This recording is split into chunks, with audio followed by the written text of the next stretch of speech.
Higit 2,000 pamilya ang inilikas mula sa mga baybayin ng Aurora sa pananalasa ng Bagyong Paulo.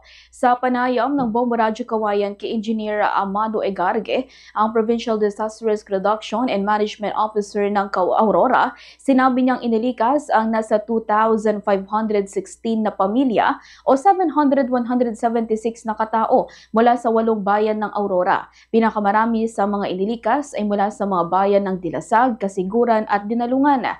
Ayon kay Engineer Egarge, inilikas sa mga evacuees noong Miyerkules, partikular ang mga residenteng naninirahan malapit sa coastline.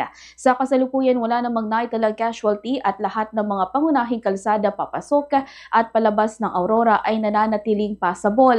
Tiniyak din ni Engineer Egarge na sapat ang supply ng kanilang tanggapan upang tugunan ang pangangailangan ng mga evacuees na kasalukuyang nananatili sa evacuation centers.